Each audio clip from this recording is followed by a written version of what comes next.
नमस्कार, आप लोगों का ऑल इंडिया स्टडी में बहुत बहुत स्वागत है। आइए आज हम यूपी टेट का सीडीपी PYQ देखेंगे, जो पिछले सालों में प्रश्न पूछे गए हैं। आज उसको हम करेंगे। तो आइए हम लोग प्रश्न नंबर 1 पर आते हैं। देखिए, प्रश्न नंबर 1 कह रहा है, कोहलर यह सिद्ध करना चाहता था कि सीखना क्या है। तो देखिए, ऑप्शन नंबर 1 है, एक ऐसी स्थिति है जिसमें व्यक्ति पशु से श्रेष्ठ है। ऐसा कोई बात नहीं है, ऐसी बात नहीं, ये सिद्ध करना चाहते थे, गलत।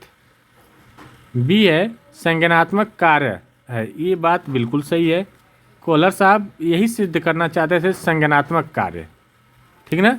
संज्ञानात्मक कार्य का मतलब होता है कि अंतर्दृष्टि का सिद्धांत का प्रतिपादन किया। ठीक ना। कौन किया? कोहलर साहब ने। उनका मानना था कि जो सीखना होता है अचानक या सूझबूझ या संज्ञानात्मक प्रक्रिया का परिणाम है। ठीक ना। तो इसलिए इसका सही जवाब हो जाएगा ऑप्शन नंबर बी। आइए प्रश्न नंबर 2 देखेंगे।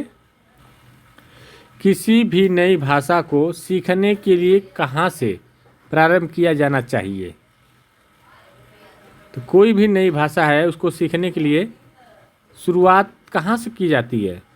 ध्वनि और लिपि, मतलब लिपि मतलब अक्षर कि बीच जो संबंध स्थापित करना होता है, वहीं से। ठीक ना। भाषा सीखने की शुरुआत ध्वनि से होती है, अक्षर के से होती है। ठीक ना। तो अर्थात क्या हो जाएगा? अक्षरों और शब्दों के मध्य साहचर्य से। ठीक ना। तो ऑप्शन नंबर ए करेक्ट हो जाएगा इसका।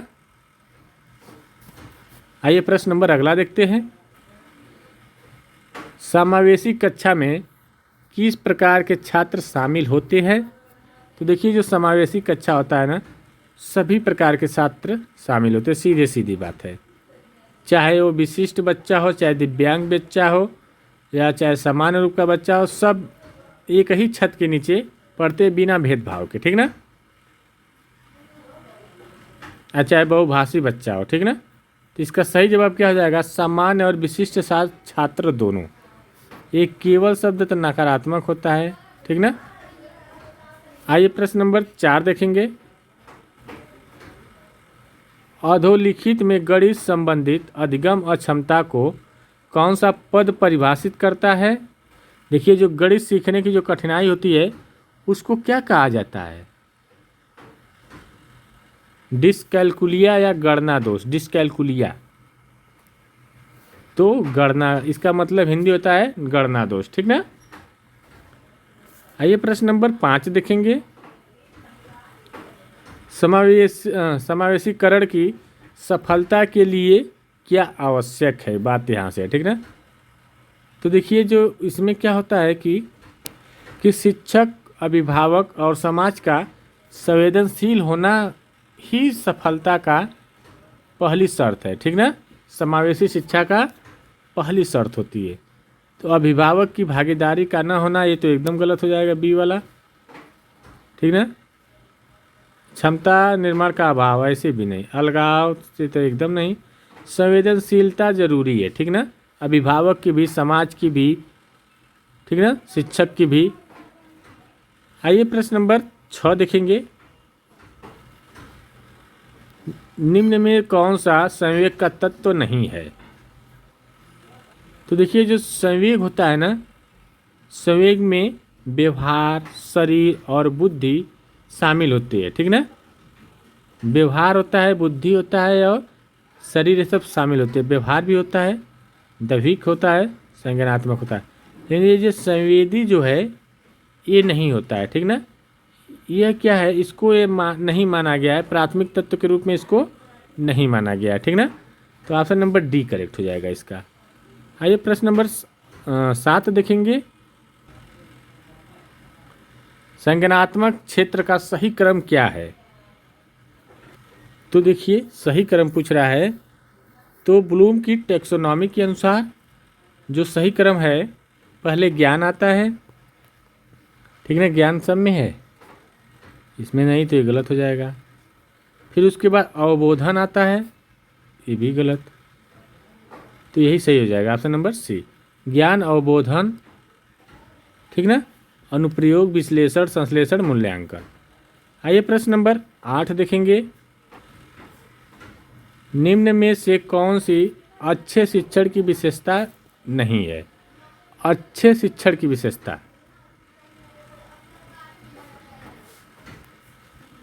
देखिए जो शिक्षण होता है ना, वह कभी भी तानाशाही और स्वेच्छाचारी नहीं होना चाहिए।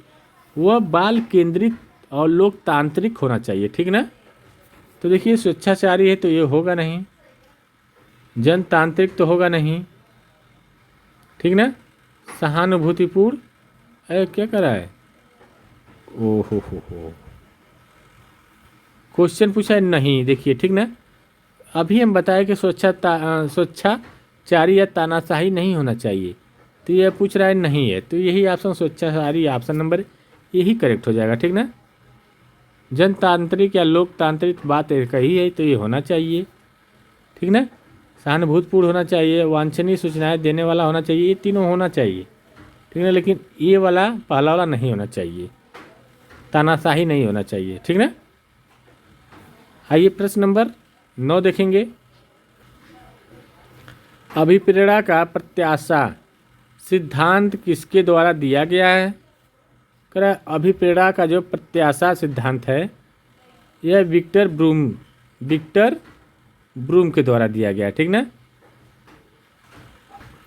जो यह बताती है कि व्यक्ति प्रयासों और परिणामों की उम्मीद के आधार पर कार्य करता है, ठीक ना।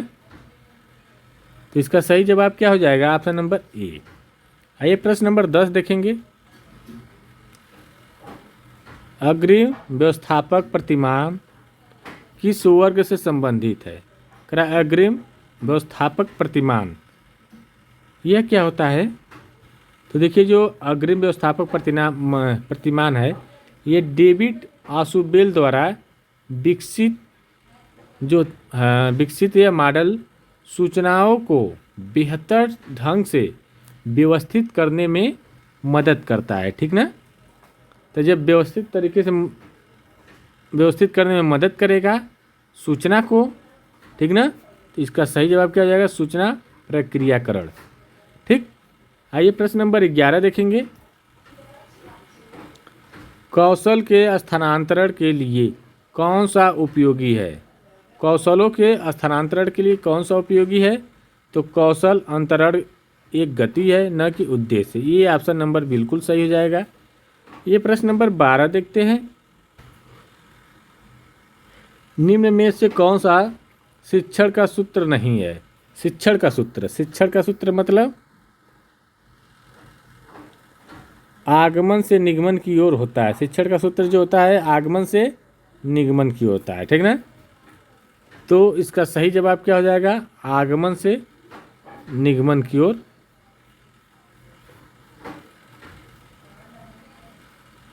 तो इसका नहीं होता है ना, तो जो निगमन से आगमन की ओर लिखा है तो यही नहीं होगा, ये आगमन से निगमन की ओर होता है, ठीक ना।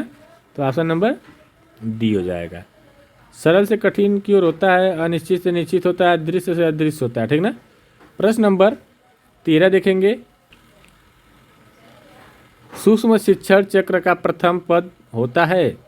तो क्या प्रथम पद होता है सूक्ष्म शिक्षण का? तो देखिए क्या होता है सूक्ष्म शिक्षण का जो प्रथम पद होता है, बताइए। योजना बनाना, जब योजना बनाएंगे तभी कोई काम होगा, तो ऑप्शन नंबर सी करेक्ट हो जाएगा। प्रश्न नंबर 14 है। निम्न में से कौन सा अवबोध स्तर के शिक्षण में शामिल है? अवबोध मतलब रुकावट की बात कर रहा है, ठीक ना। तो देखिए जो ये अन्वेषण है यह शामिल होता है, ठीक ना। आइए प्रश्न नंबर 15 देखेंगे। प्रश्न नंबर 15 है। शैक्षिक सुधारों में प्रभावी विकेंद्रीकरण तभी संभव है जब खंड व स्कूल संदर्भ केंद्रों की भागीदारी बढ़े। तो बात तो बिल्कुल सही है, तभी संभव है। स्थानीय संदर्भ व्यक्ति उपलब्ध हो, ये भी सही है। शिक्षकों के पास संसाधन और प्रासंगिक सामग्री हो, ये भी सही है। तो तीनों सही है, 1 2 3, एक वाला भी और 2 वाला भी और 3 वाला। तो ऑप्शन नंबर ये तीनों सही है, तो उपयुक्त सभी। ठीक। आइए प्रश्न नंबर 16 देखेंगे। एक छात्र पढ़ रहा है, उसका नाम लेकर किसी ने बुलाया, निम्न में से किस संवेदना द्वारा वह छात्र अपनी अनुक्रिया प्रकट करेगा। कोई छात्र है, पढ़ रहा है, उसका नाम लेकर कोई बुलाया, तो वह कैसी संवेदना प्रकट करेगा। वो जब पढ़ रहा है तो कोई बुलाएगा तो ध्वनि का ना होगा, तो ध्वनि। ठीक ना। आइए प्रश्न नंबर 17 देखेंगे। पियाजे के सिद्धांत के अनुसार वाक् संक्रियात्मक अवस्था की अवधि क्या है। तो देखिए इसकी जो अवधि होती है वाक् संक्रियात्मक अवस्था, प्री ऑपरेशनल स्टेज, तो ये जो क्या होती है 2 से 7 वर्ष होती है। पूर्व संक्रियात्मक अवस्था इसी को बोलते हैं। ठीक ना। आइए प्रश्न नंबर 18 देखेंगे। निम्न में कौन सी बाद की बाल्यावस्था के बौद्धिक विकास की विशेषता नहीं है। बौद्धिक विकास की विशेषता पूछ रहा है। तो देखिए क्या होता है ना, भविष्य की योजनाओं की चिंता किशोरावस्था की बहुत बड़ी विशेषता होती है ना, बाल्यावस्था में नहीं होती है। किशोरावस्था में भविष्य की चिंताओं की विशेषता होती है। ठीक ना। तो यहाँ पर नहीं पूछा है, तो भविष्य की योजना की सूझबूझ किस अवस्था में नहीं होती, बाल्यावस्था में नहीं होती है, तो ऑप्शन नंबर 1 करेक्ट हो जाएगा। ठीक। प्रश्न नंबर 19 देखेंगे। 19 है, इनमें से कौन सा मनोवैज्ञानिक भाषा विकास से संबंध है। कह रहा है कि इसमें कौन सा जो मनोवैज्ञानिक भाषा विकास से संबंध है। तो देखिए क्या है, नोआम चॉम्स्की ने यूनिवर्सल ग्रामर और एलईडी लैंग्वेज एक्विजिशन डिवाइस का सिद्धांत दिया है। ठीक ना।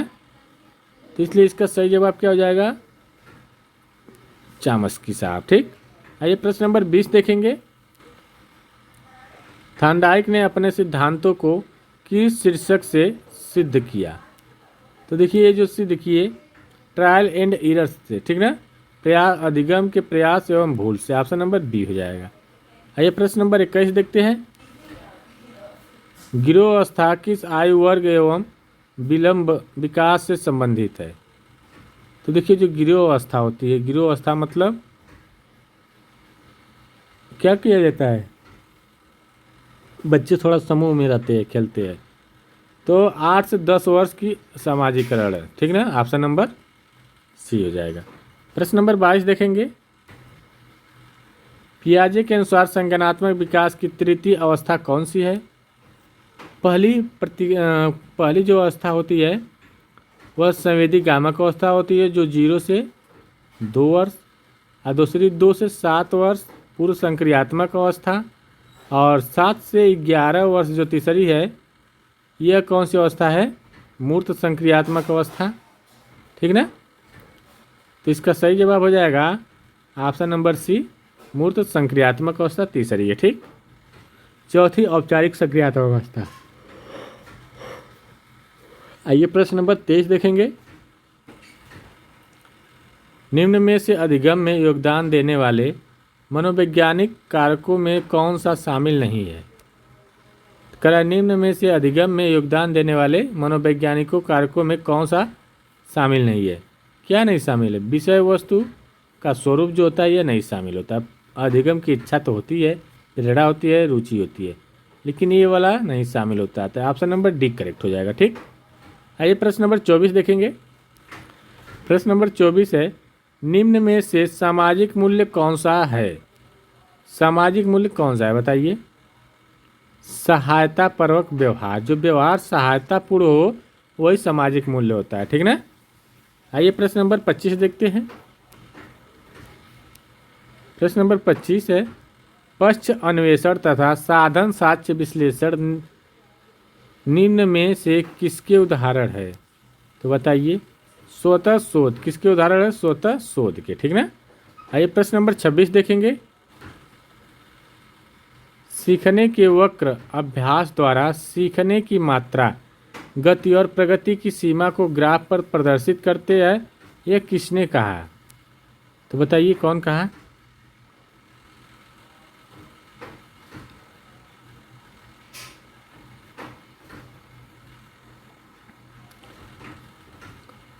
ये भी हंगास भी कहे हैं। कौन कहे हैं? एबिंगहास ने, सॉरी एबिंगहास भी कहे हैं और दूसरा ML बिग्गी भी कहे हैं। तो दोनों सही है। ये विवादित क्वेश्चन है। अधिकतर आयोग किसको मानता है? एबिंगहास को मानता है, ठीक ना। हालांकि कुछ पुस्तकों में गेट्स का नाम भी मिलता है। तो ये क्वेश्चन विवादित है, ठीक है। आइए प्रश्न नंबर, इसको छोड़ दीजिए, यही मान के चलिएगा सी वाला, ये आयोग इसी को मान रहा है। तो प्रश्न नंबर 27 देखेंगे। निम्न में कौन सा थांडाइक के अधिगम के प्राथमिक नियमों में शामिल नहीं है?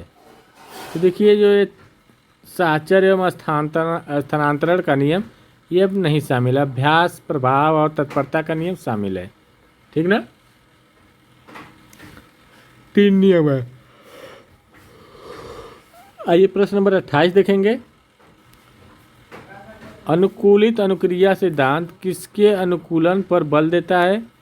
तो देखिए ये जो बल देता है किस पर? व्यवहार पर। किस पर? व्यवहार पर। प्रश्न नंबर 29 देखेंगे। क्रिया प्रसूत अनुबंधन का दूसरा नाम है। क्रिया प्रसूत अनुबंधन का जो दूसरा नाम है उसको क्या बोलते हैं? नैमित्तिक अनुबंधन। आइए प्रश्न नंबर आज का 30 और लास्ट और अंतिम क्वेश्चन देखेंगे। ये कौन दिया कर क्रिया प्रसूत का अनुबंधन का सिद्धांत? स्किनर साहब दिए, ठीक ना। 30 निम्न में से कौन सी अधिगम की एक विशेषता नहीं है? अधिगम की एक विशेषता नहीं है, कौन है? अधिगम का अवलोकन प्रत्यक्ष रूप से किया जाता है। तो ऑप्शन नंबर ए करेक्ट हो जाएगा। देखिए वीडियो अच्छी लगी हो तो चैनल को लाइक, शेयर, सब्सक्राइब जरूर करिए। अब मिलते हैं अगले वीडियो में, तब तक के लिए नमस्कार।